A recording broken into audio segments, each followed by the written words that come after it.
Nah, kaitannya dengan Lailatul Qadar bagaimana akal itu?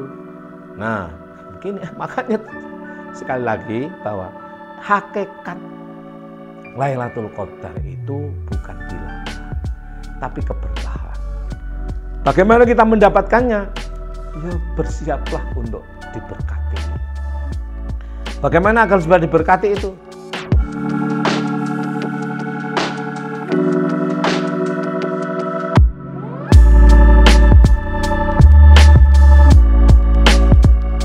Assalamualaikum warahmatullahi wabarakatuh. Alhamdulillah alladzi nazzala al-furqana ala 'abdihi liyakuna lil 'alamina nadhira. Asyhadu an la ilaha illallah wahdahu la syarikalah wa asyhadu anna sayyidana wa nabiyyana Muhammadan abduhu wa rasuluhu sallallahu alaihi wa ala alihi wa ashabihi arsalahullahu basyira wa nadhira wa da'iyan ilallahi biiznihi wa sirajan munira. Allahumma salli wa sallim wa barik ala habibina wa syafi'ina qurrati a'yunina wa maulana Muhammad ibn Abdullah wa ala alihi wa ashabihi wa asba'ihi wa man tabi'a hudahu ila yaumil qiyamah. Amma ba'du. Para pemirsa channel YouTube Yai Mim Official yang dirahmati oleh Allah Subhanahu wa taala, selamat berjumpa kembali dengan saya Yai Mim, ngaji filsafat, tasawuf dan thariqah. Para santriku Baca Al-Qur'an Nurus Sofa dimanapun Anda berada, semoga tetap dalam lindungan dan rahmah serta berkah Allah Subhanahu wa taala. Baik, saya akan menjelaskan ya terhadap satu permintaan agar ini dikaitkan ini menanggapi fenomena beberapa cara orang beragama berkenaan dengan Lailatul Qadar.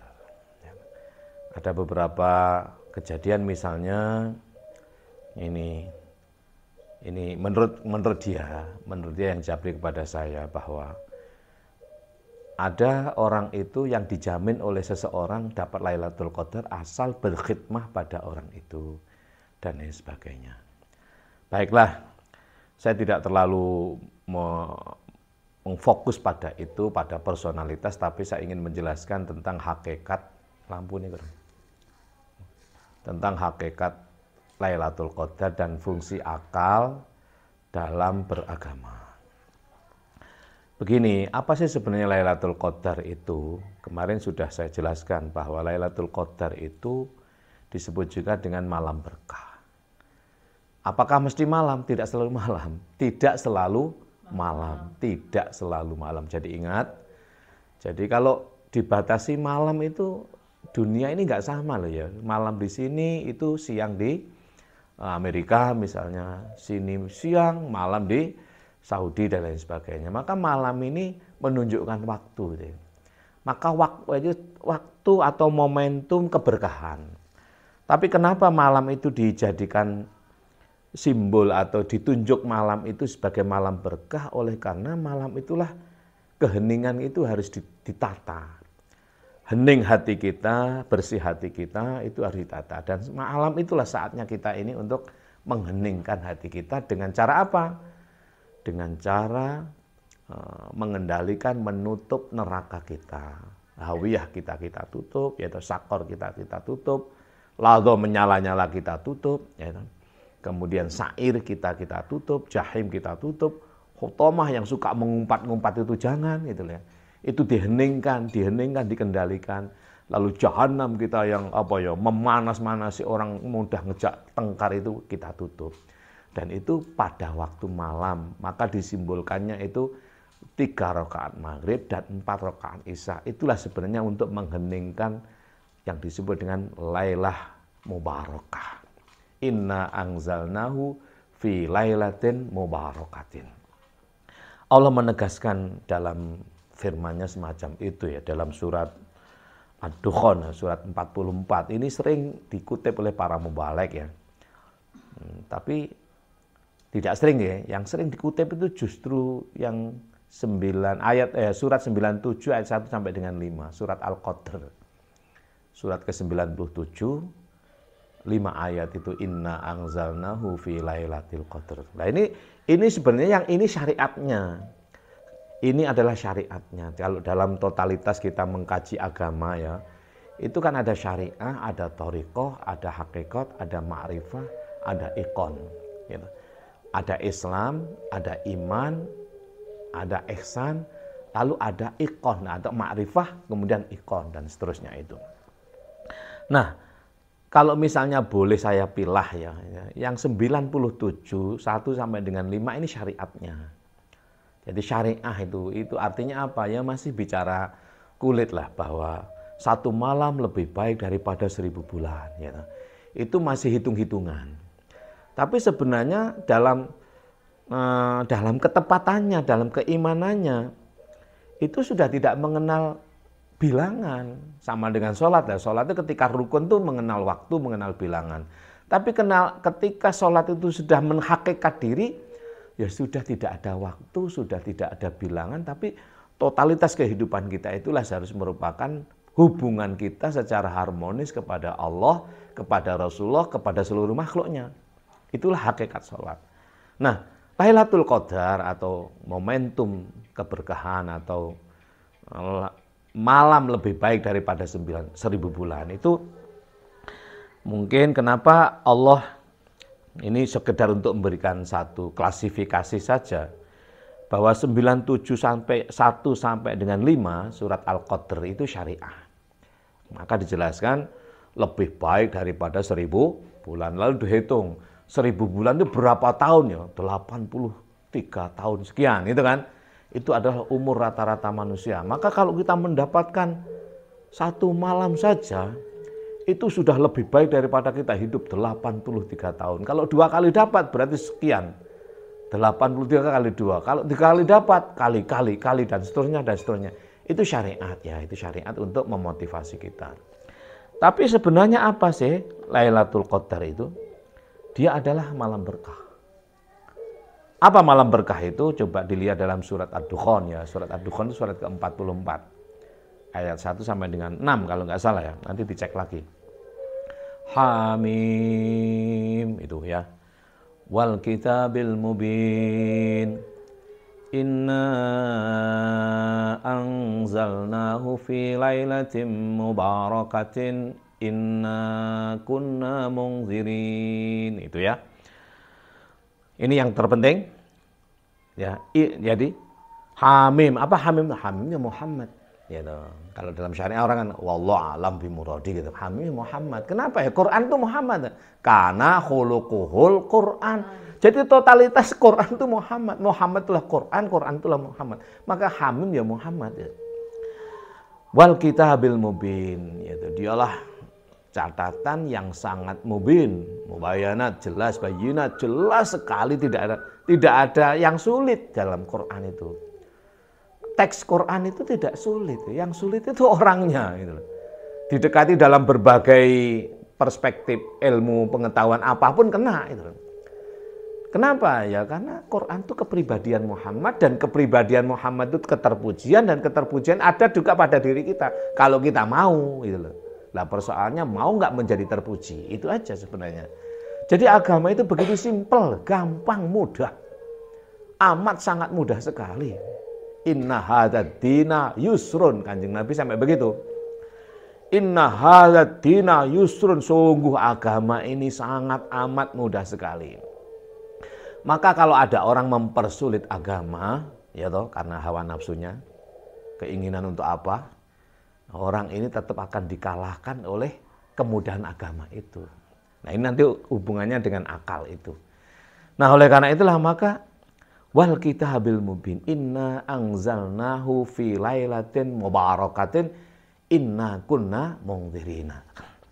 Sesungguhnya Allah turunkan ya anzalna kemarin ya. Anzal, kalau anzal itu totalitas, kalau nazal dikit-dikit ya toh. Kalau nazal dikit-dikit, kalau anzal itu totalitas. Jadi Quran itu sudah ada pada diri Muhammad. Inna anzalnahu fi lailatin mubarakatin. Allah sudah turunkan Quran itu totalitas dalam hati Muhammad. Di dalam hati Muhammad. Totalitas, jadi tidak bersuara, tidak berhuruf. Jadi itulah wahyu. Wahyu dari Allah turun dalam hati Muhammad. Itulah wahyu. Ya, kemudian Lailah Mubarakah kenapa penting? Karena fiha yufraqu kullu amrin hakimin. Di dalam malam atau momentum itulah akan diurai ya, di yufraq. Maka Quran itu juga berarti furqan atau firq atau yufraq, furqan, uraian. Lah ketika diurailah dikit-dikit. Maka ketika Allah menjelaskan tentang uraian, itu coba dilihat dalam surat Al-Furqan, surat ke-25. Ayat pertama, ya. Tabarakalladzi nazzalal furqana ala abdihi liyakuna lil alamina nazira. Coba dilihat nanti. Tabarakalladzi nazzalal furqan. Maha berkah Allah yang telah nazzal. Secara titik-titik apa? Nazzal, tidak angzal. Kenapa? Karena furqan. Uraian-uraian itu. Fungsinya apa? Liyakuna lil alamina nazira. Agar Muhammad bisa menyampaikan kepada manusia itu peringatan dengan cara yang nazal furqan itu tadi. Nazal itu dikit-dikit. Kalau angzal totalitas. Jadi Quran sudah ada pada diri Muhammad, ketika keluar dari mulut Muhammad namanya nazal. Turun dari Allah kepada Muhammad namanya wahyu, dari Muhammad kepada kita namanya hidayah, wujudnya rahmah. Wa innahu lahudan wa rahmatun lil mu'minina. Dalam surat An-Naml, surat ke-27 ayat 77 itu. Sungguh Quran itu merupakan hidayah pada diri kita. Wujudnya rahmah. Apa rahmah itu? Yaitu sifatnya iman. Maka kalau kamu walaupun baca Quran jadi bismillah sampai minal jinnati wanas, tidak rahmah. Tidak kasih ya bahasanya. Tidak sayang pada apa, siapa tanpa membeda. Ya artinya Anda baru terjebak pada unen-unen. Alias Quran tidak masuk ke dalam hatimu. Padahal Quran, hakikat Quran dari hati Kanjeng Nabi ke hati mukmin. Bukan dari kertas ke kertas. Dulu Kanjeng Nabi menerima wahyu itu bukan kertas. Tapi dari Allah. Anzala ala abdihil kitaba walam yaj'alahu iwaja. Alhamdulillahilladzi anzala ala abdihil kitaba walam yaj'alahu iwaja. Turun pada diri Muhammad totalitas, sama sekali tidak ada kebengkokan, yaitu dalam dada Muhammad. Itulah wahyu. Dalam surat Al-Kahfi, surat ke-18 ayat 1. Ayat pertama itu. Begitu jelasnya itu loh, gitu. Sangat jelas sekali. Baik, saya akan masuk pada yang Ad-Dukhan tadi, Ad-Dukhan 44 ayat ketiga ya. Hamim 1, wal kitabil mubin 2, inna anzalnahu fi lailatin mubarakatin inna kunna munzirin. Ketiga, yang keempat sekarang. Fiha yufraqu kullu amrin hakimin. Dalam momentum Lailah itu, yang Lailah Mubarakah itu bukan Ramadan saja sebenarnya, bukan bulan Ramadan saja, pada bulan apapun. Itulah diurai seluruh perkara kita secara bijaksana. Bagaimana hidupmu ke depan, kamu itu diurai. Pada saat Anda memegang Quran atau mendapatkan hidayatul Quran dari Kanjeng Nabi itu, saat itulah Anda akan tahu hidupnya kayak apa nanti gitu loh. Nah persoalannya hidupnya gambaranmu sudah ada. Kayak begini lah. Kamu tinggal mau apa enggak? Kalah kalau nafsumu apa enggak? Kamu sudah tahu kok. Apa? Yang tahu itu ilmumu. Apa? Ikutlah ilmumu, ikutlah imanmu. Berpedomanlah pada nikmat dan rasamu dan selalu takwa. Ojo nuruti hawa nafsumu. Itulah yang dimaksud dengan fiha yufraq kullu amrin hakimin. Dalam Lailah Mubarakah, dalam momentum yang penuh keberkahan itu. Itulah disebut dengan Lailatul Qadar. Malam ketetapan, malam berkah. Ya. Kenapa? Karena amrun min indina inna kunna mursalina. Karena sesungguhnya perkara kamu, perkara mukmin itu sudah ada pada diri Nabi. Hanya tinggal disampaikan saja. Wis beres loh. Makanya taroktu fikum amro ini intamasaktum bihima lan tadillu abada kitaballah wa sunnata rasulih. Kamu nggak usah ragu dalam hidup, tenang aja. Kenapa? Sudah aku tinggalkan 2 pusaka abadi. Kalau kamu berpedoman 2 ini, kamu tidak akan tersesat selama-lamanya. Apa itu? Kitabullah, imanmu itu. Catatan Allah, ma wuqira fil qalbi. Maka iqra kitabak kafa bi nafsikal yauma 'alaika hasiba. Ya toh? Wa sunnata rasuli. Apa sunnah Rasul itu? Ya imanmu itu harus kamu pakai sidik, amanah, tabligh, fatona. Jadi kitab dengan sunnah itu sama itu loh. Kitab itu barangnya, ya. Kitab itu barangnya, sunnah itu perilakunya. Kitab itu ontologisnya, ya. Sunnah itu kamu mempraktekannya secara tepat, epistemologinya. Jadi imanmu mbok gawe sidik apa ora, mbok sidiki apa enggak, ya toh. Imanmu ki mbok amanahi apa enggak? Imanmu iku mbok jujuri apa enggak? Imanmu mbok sungguh-sungguh apa mbok pura-purai? Nah, di situ ilmumu akan tahu, di situ rasamu akan, nikmatmu akan merasakan, di situ takwamu akan tahu ini pura-pura takwa apa hanya bajunya aja yang takwa. Ada dalam dadamu semuanya. Amrun min indina inna kunna mursalina. Aku hanya menyampaikan saja. Kenapa? Karena adalah rahmatan mir rabbika. Dia itu rahmah dari Allah, ya toh? Gimana itu? Rahmatan min rabbika. Innahu was-sami'ul alim. Nah, ayat berikutnya ya penegasannya. Amrun perkara itu sudah ada pada diri Nabi, tinggal diurai saja, disampaikan. Itu dari Allah rahmatan, dari Rahman Rahim ketika pada diri Nabi namanya rahmah. Jadi rahmah pada diri Nabi itu dari Allah Rahman Rahim, rahmatan mir rabbika. Rahmah dari Tuhanmu, dari Rahman Rahim, wujud rahmah pada diri Nabi, innahu was-sami'ul alim. Sungguh Allah maha mendengar, lagi maha mengetahui. Artinya, apakah imanmu itu kamu ilmoni, kamu benarkan apa tidak? Artinya, apakah kamu suara panggilan yang begitu jelas kamu mendengarkan apa enggak? Kalau kamu enggak mau dengar, sami'na wa ata'na apa sami'na wa asaina, kamu tahu itu. Ya, innahu was-sami'ul alim. Rahmatan mir rabbika, ya toh, rahmah dari Allah. Dari Rahman Rahimnya Allah, rahmah pada diri Nabi. Wa ma arsalnaka illa rahmatan lil alamina. 21 107. Al-Anbiya 107. Baik. Jadi Lailah Mubarakah atau Lailatul Qadar itu tidak hanya pada bulan Ramadan. Tapi kenapa bulan Ramadan? Lah ini bulan yang dimuliakan. Maka sangat amat mungkin sekali seseorang akan berjumpa, bahkan dijumpai atau dikejar oleh Lailatul Qadar.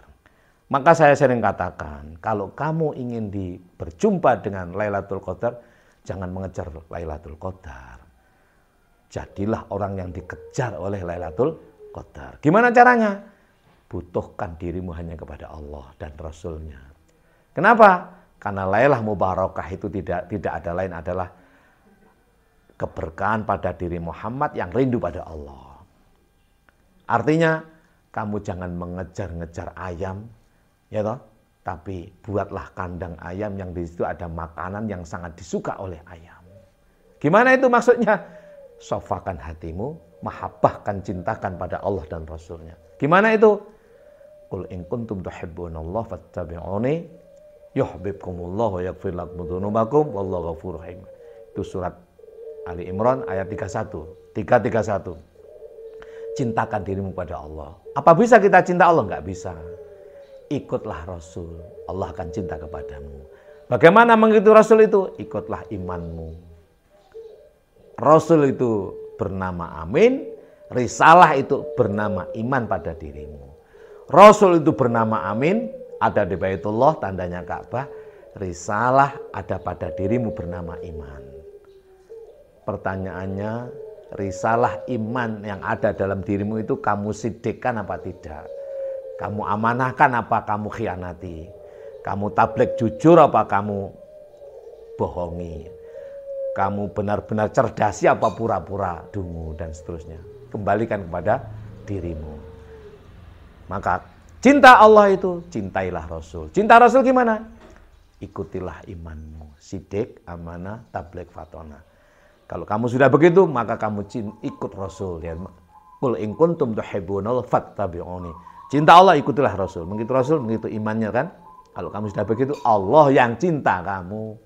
Kalau Allah sudah cinta kamu, Allah mengampuni seluruh dosa-dosamu dan bahkan Allah memberikan rahmah besar kepadamu berupa surga. Diampuni, diberikan rahmat.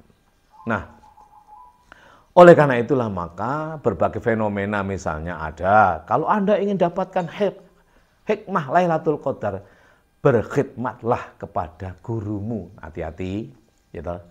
Hati-hati kalau sudah menyangkut manusia dengan manusia. Betapa pentingnya kita ini berguru, tapi jangan sampai kita tidak menggunakan akal yang sehat. Kenapa? Selain Rasulullah itu tidak maksum. Selain Rasulullah tidak maksum. Siapapun selain Rasulullah tidak maksum.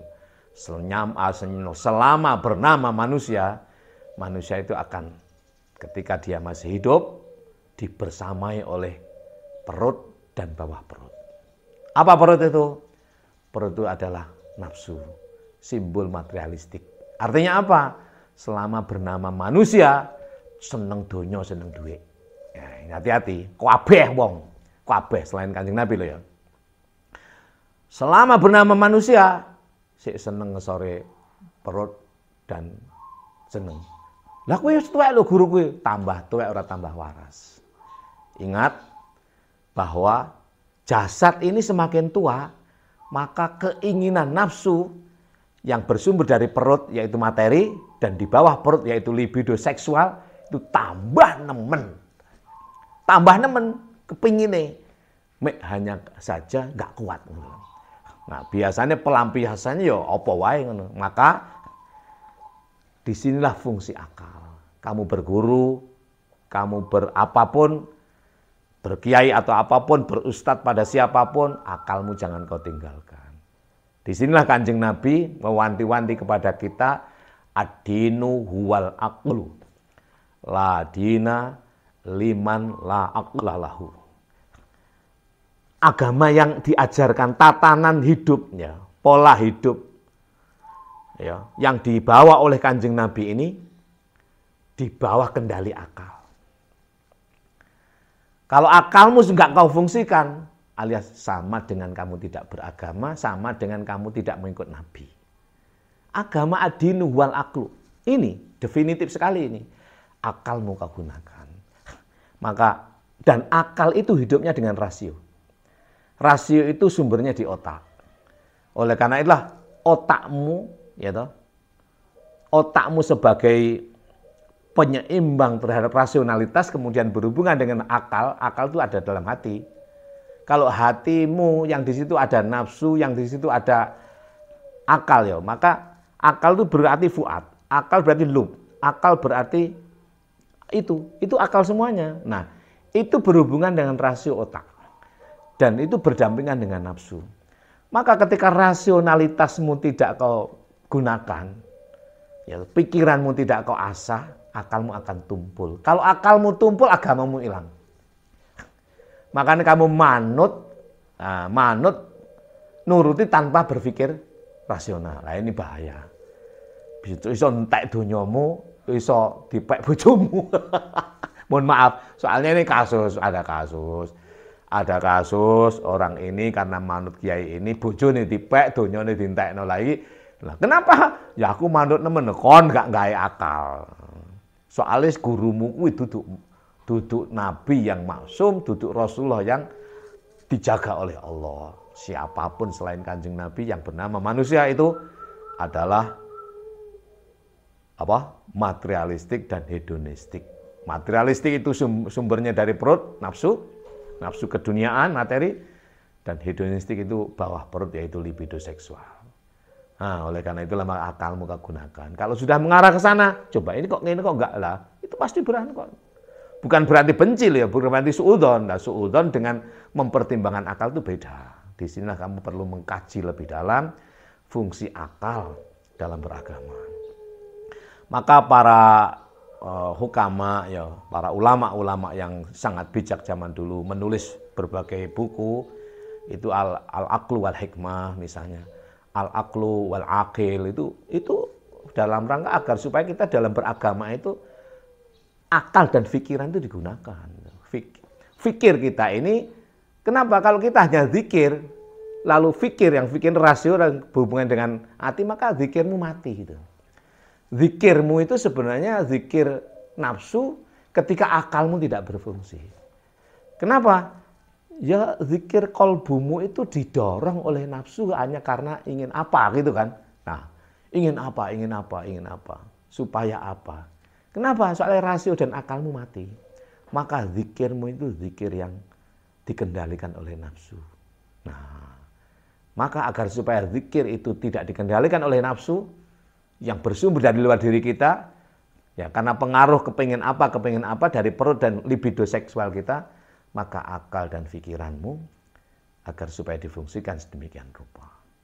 Ad-dinu huwal aqlu, la dina liman la aqla lahu. Agama ini harus disertai dengan pertimbangan akal yang sehat. Kalau akalmu sudah tidak sehat, sekalipun kamu menjadi taat, itu sebenarnya bukan ketaatan beragama, tapi itu ketaatan hawa nafsumu sendiri, hawa nafsu gurumu, hawa nafsu organisasimu, hawa nafsu kelompokmu, hawa nafsu, dan hawa nafsu yang lainnya. Nah, kaitannya dengan Lailatul Qadar bagaimana akal itu? Nah, begini, makanya sekali lagi bahwa hakikat Lailatul Qadar itu bukan bilangan, tapi keberkahan. Bagaimana kita mendapatkannya? Ya bersiaplah untuk diberkati. Bagaimana agar supaya diberkati itu? Ya cintalah kepada Allah dan Rasulnya. Bagaimana mencintai Allah dan Rasulnya itu? Ikutilah Kanjeng Nabi. Bagaimana mengikuti Kanjeng Nabi itu?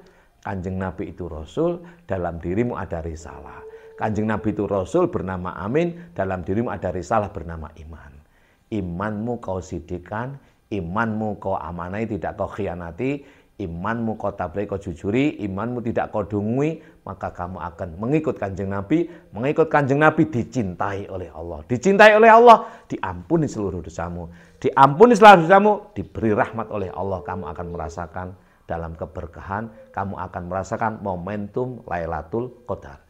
Semoga di 10 terakhir ini, biasanya kita memang dimotivasi oleh Kanjeng Nabi, taharra Lailatul Qadri fi asyri awakhiri autari min Ramadan, min syahri Ramadan.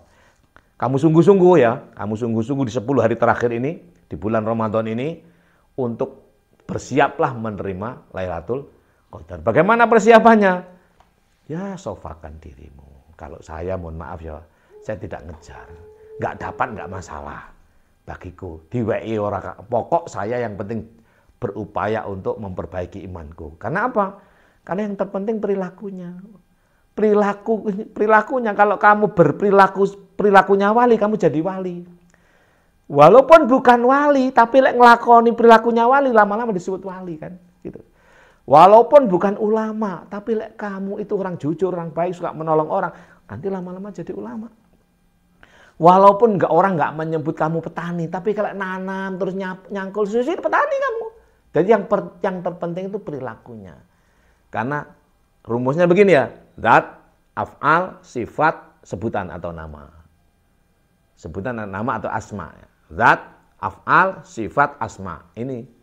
Jadi jangan hanya dijulukin saja tapi nggak berlaku. Itu namanya kaburo maqtan indallahi antaqulu ma la taf'alun. Barangkali begitu.